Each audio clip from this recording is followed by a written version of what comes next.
उपासकातला सगळ्यात महत्वाचा जर सद्गुण कोणता असेल तर तो श्रद्धा आहे. तुम्ही श्रद्धावान झाल्याशिवाय बाकीच्या कोणत्याही गोष्टी तुम्हाला मिळणार नाहीत, धम्म तुम्हाला कळणार नाही, समजणार नाही, समजणारा नाही आहे. आणि म्हणून तुम्ही श्रद्धावान बना. म्हणून बघा, भगवान बुद्धाची जी एकंदरीत शिकवण आहे, जे 84,000 प्रवचन आहेत ना, ते प्रवचन 37 बोधी पक्षी धम्मामध्ये एकत्रित केले गेलेले आहे. 37 बोधी पक्षी धर्माच्या माध्यमातून भगवान बुद्धाच्या संपूर्ण तत्वज्ञानाचं एक शास्त्र निर्माण झालेलं आहे. आणि त्या 37 बोधी पक्षी धम्मामध्ये तथागत भगवान बुद्धाने सांगितले आहे की 5 प्रकारचे इंद्रिय आहे. इंद्रिय किती प्रकारचे आहेत? 5. आता जसं आपल्या दैनंदिन जीवनामध्ये आपण इंद्रिय कशाला म्हणतो? इंद्रिय कशाला म्हणतो? नाक, कान, जीभ, डोळे, त्वचा, याला 5 इंद्रिय आपण म्हणतो. पण तसे धम्मामध्ये 6 इतर सांगितले, 6 इतर सांगितले. 6 इंद्रिय त्याच्यामध्ये एक ऍड होते, ते मन. पण हे इंद्रिय भौतिक आहे, हे इंद्रिय भौतिक आहेत. पण बुद्ध काय म्हणाले? जे 5 इंद्रिय जे बुद्ध सांगितले ना, ती इंद्रिय वेगळे आहे, भौतिक इंद्रिय नाही आहे. ते लकुत्र अवस्थेचे फलदायी गुणांनी इंद्रिय आहे. तर त्या 5 इंद्रियामधलं जर पहिलं इंद्रिय कोणतं असेल तर बुद्ध म्हणाले श्रद्धा हे एक काय आहे? इंद्रिय आहे. श्रद्धा काय आहे? इंद्रिय आहे. जसं या डोळ्याच्या इंद्रियाने तुम्ही एक मूर्त रूप पाहू शकता. ही बुद्धाची मूर्ती आहे, फायबरची, सोन्याची, तांब्याची, पितळेची, जे काही दगडाची, लाकडाची मूर्ती पाहू शकता. या तुमच्या हाडामासाच्या इंद्रियाने, डोळ्यांनी तुम्ही अमुक एक भिक्षू डोक्याचे केस काढलेला, मुंडन केलेला, अंगावरती पित्त वस्त्र धारण केलेला एक वेगळ्या प्रकारचा एक व्यक्ती तुम्ही त्या ठिकाणी पाहू शकता. या तुमच्या कानाच्या, या हाडामासाच्या इंद्रियाने तुम्ही काहीतरी भलते शब्द बोलत आहेत, ते शब्द फक्त तुम्ही ग्रहण करू शकता. परंतु जर त्या मूर्तीतला जिवंत बुद्ध तुम्हाला पाहायचा असेल, त्या मूर्तीतल्या बुद्धाचा त्याग, त्यांची करुणा, त्यांची मैत्री, त्यांची उपेक्षा जर तुम्हाला पाहायची असेल तर या हाडामासाच्या डोळ्याच्या इंद्रियाने तुम्हाला दिसणार नाही. त्या भगवान बुद्धातली महान प्रज्ञा, महाकरुणा जर तुम्हाला अनुभवायची असेल तर त्या डोळ्या हाडामासाच्या इंद्रियाने तुम्हाला अनुभवता येणार नाही. जर त्या मूर्तीतला खरा बुद्ध तुम्हाला पाहायचा असेल, त्या रूपातला खरा बुद्ध तुम्हाला अनुभवायचा असेल तर हे चक्षु इंद्रिय काम करत नाही. तर तिथे कोणतं इंद्रिय लागतं? श्रद्धा इंद्रिय लागतं. या तुमच्या हाडामासाच्या डोळ्याने या शरीरातला त्याग, या शरीरातलं शील, या शरीरातला सदाचार, या शरीरातला सद्गुण, या शरीरातली महानता या तुमच्या मासाच्या चक्षु डोळ्याने तुम्हाला त्या ठिकाणी दिसणार नाही, अनुभवणार नाही. काय एकतर मुंडन केलेला पोरगा, आमच्यासारखेच माणसं, आमच्यासारखं सगळं काय, डोक्याचे केस कापले, दाढी मुंडन केलं, अंगावरचे भगवे कपडे घातले, झाला भिक्षू. त्याच्यामध्ये काय वेगळं आहे? काय वेगळं आहे? ते वेगळं पण कधी दिसते तुम्हाला? जेव्हा तुमच्या मनामध्ये श्रद्धा असेल. श्रद्धेच्या इंद्रियाने तुम्हाला भिक्षूचा त्याग, भिक्षूचं ज्ञान, भिक्षूचं सामर्थ्य, भिक्षूची महानता तुम्हाला श्रद्धेच्या इंद्रियाने दिसणार आहे, अन्य कोणत्याही इंद्रियाने दिसत नाही. आता असं कसं म्हणता? तर तुम्हाला सरळ सरळ सांगतो बघा. तुमच्या गल्लीतून समजा भंतेजी जात आहेत, तुमच्या गल्लीतून भंतेजी जात आहे. समजा तुमच्या गल्लीतले तिथे 5-50 माणसं उभी आहेत, कोणी घरात आहे, कोणी बाहेर आहे, कोणी रस्त्यावर आहे, आणि सगळेच्या सगळे भंतेजीला बघत आहे, सगळ्याच्या सगळे भंतेजीला बघत आहे. तर खरं इमानदारीने सांगा, सगळेच्या सगळे भंतेजीला हात जोडून वंदामी भंतेजी म्हणतात का? म्हणतात का? सगळेच्या सगळे गुडघ्यावर बसून बुद्धं नमामि, धम्मं नमामि, संघं नमामि करतात का? बरं, सगळेच्या सगळे भंतेजी आमच्या घरात चला ना, पाणी घ्या, चहा घ्या, आम्हाला काय उपदेश द्या, असे सगळे म्हणतात का? नाही. बघा काय होतं. समजा उदाहरण 5 लोक धरू की तुमच्या गलीत 5 लोक रस्त्यावर उभे आहेत, भंतेजी आले, एक जण भंतेकडे असं बघल जसं काय चोराला बघायला लागलं, जसं काय गुंडाला बघायला लागलं, चोर आल्यासारखंच बघतो. दुसरा एखादा काय करेल, तो असा उचल्यासारखाच बघल, भीती हे आता कधी कधी आम्ही खेड्यापाड्यात जातो ना, तर जाताना कधी कधी काय म्हणतात, काही माया असतात, लहान लेकरं असतात, आगाऊपणा करतात, तर ते काय करतात, भंतीजी आले की म्हणतात, हे बघा ते भंतीजी आले, आता आमच्याकडे अशा बॅगा असतात, म्हणतात भंती तू आगाव केला ना त्याच्या झुळीत तुला टाकेल म्हणतात. विचार ते लेकरू भयभीत होते, कायचं वंदामीन, कायचं जय भीमन, कायचं बुदम ना मामी, ते चिकणी पळून जाते. त्याला श्रद्धा आहे का? नाही. त्याच्या मनामध्ये काय आहे? भय आहे. काही लोक तिरस्काराने पाहतात, पण तोंड वाकडं करतात, काय म्हणतात, जवान आहे, काम करून खायचं म्हणून भिक्क मागायला म्हणतात, हा समाजाच्या पैशावर जगायला लागलं म्हणतात, आणि वंगाळ डकतोड करून असं इतकं वंगाळ तोड करतात, अशा कपाळावर बाऱ्या गाठी पाडतात जसं काय बिडीला धण पेटून दिला डोंगर तिकडं सगळं, अशा बाळा गाठी कपाळावर पडसं काय नांगरून वखरून टाकले थोबाड सगळं, इतकं वंगाळ डकतोड करतात. त्यांना इतकं टेन्शन येते म्हणते, म्हटलं की बाबा बाबा सांगूच नका. आम्ही कधी कधी लग्नामध्ये जातो, लग्नामध्ये गेल्यानंतर आम्ही दिसतो की काही लोकांच्या करून बरागाठी पडतात, आता लय लांबण लावते म्हणतात, आता लय गाता घेते म्हणतात, त्यांना टेन्शनच येते. कशाची श्रद्धा, कशाची भक्ती, कशाची भावना, कशाचा विश्वास ढेकळाचा काहीच नाही.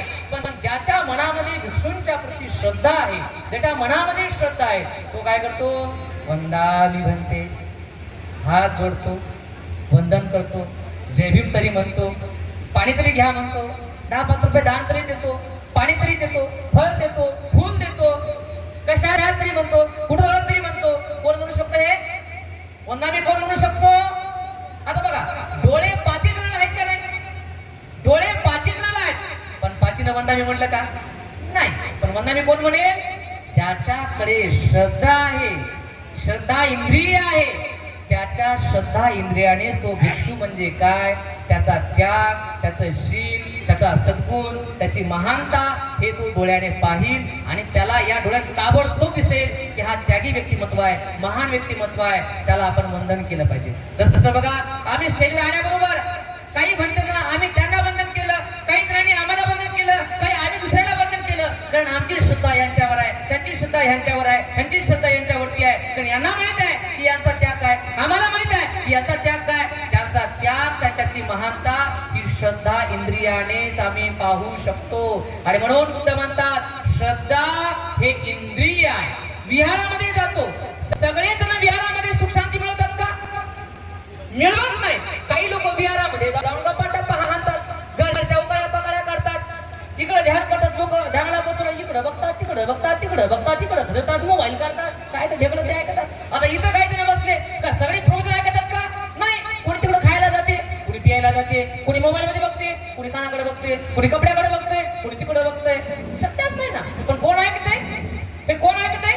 ज्याच्यामध्ये श्रद्धा आहे तोच ऐकू शकतो, तोच पाहू शकतो, तोच समजू शकतो.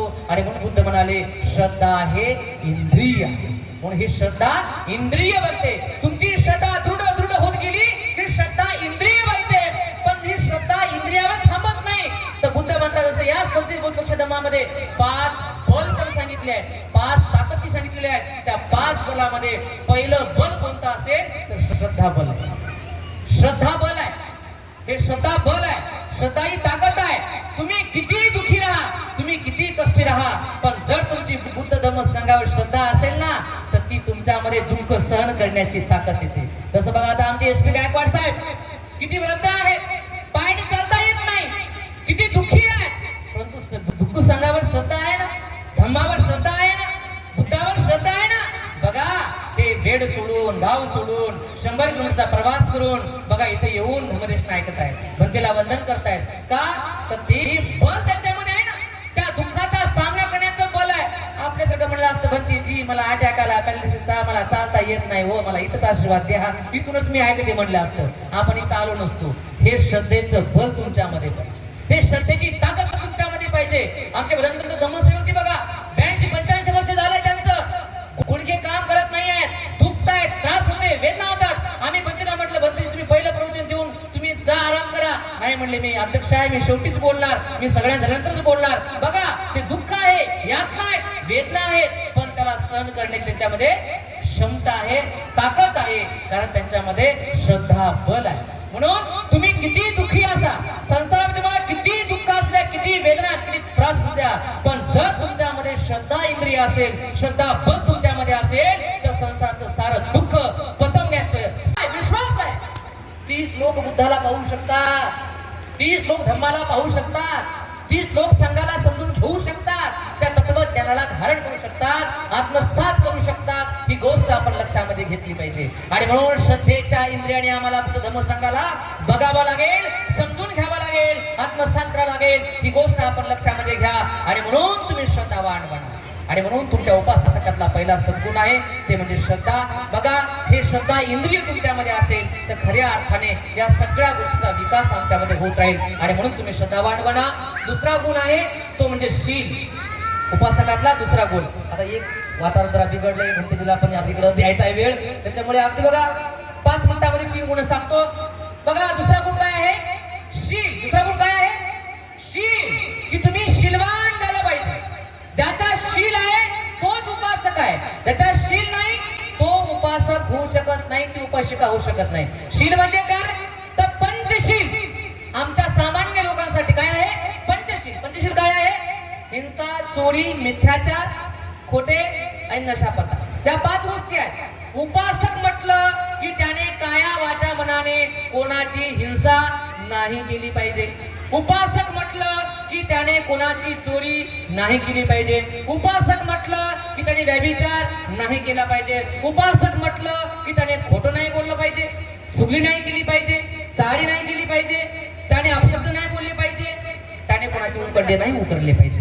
की नाही? याच्यापासून अलिप्त झालं पाहिजे. आम्ही उपासक म्हणतो ना स्वतःला, शील आमचं असलं पाहिजे. उपासक त्यालाच म्हणतात जो नशा पता करत नाही, जो दारू, बिडी, पुडी, तंबाखू, गुटखा, ड्रग्स, चरस जे काही नशा आणणारे पदार्थ आहेत याच्यापासून जो अलिप्त आहे तो उपासक आहे. बरं, वंदा आम्ही भंतेजे म्हणायला लागला, विहारात जायला लागला, 100 रुपये दान द्यायला लागला आणि टुल 90 पिऊन आहे, उपासक म्हणावं का त्याला? म्हणा का उपासक त्याला? अजिबात म्हणू शकत नाही. तोंडामध्ये माझा भला मोठा गुटखा,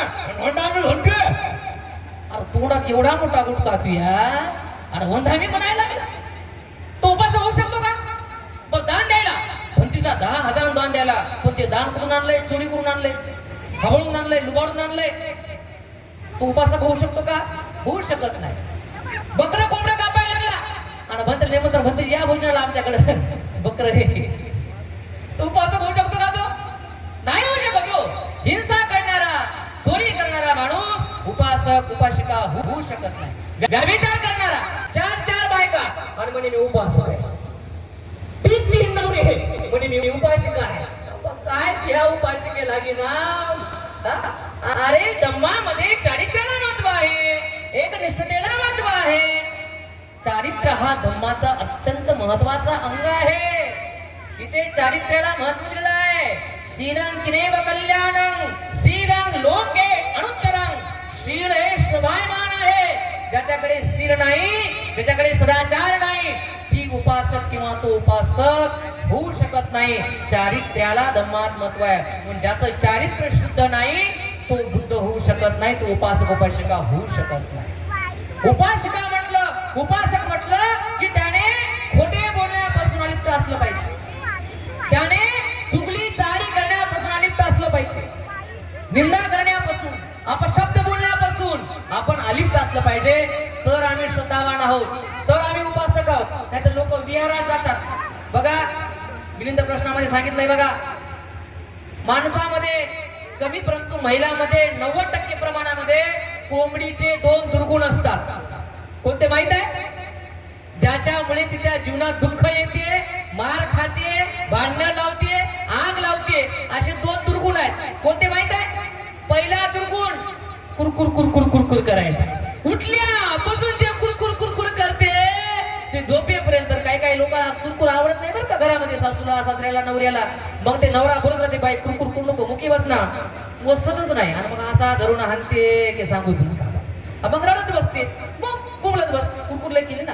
पण कुरकुर उपासक म्हटलं की कुरकुर त्याला नाही केलं पाहिजे, जिथल्या तिथून सोडून द्यायचं, जे होईल ते होईल म्हणायचं. आणि दुसरा दुर्गुण कोणता आहे कोंबडीचा? विशेष करून महिलांमध्ये बरं काय 90%, 10% इकडे पण असते म्हणा, पण 90% इकडे असते. कोणता? तर लोक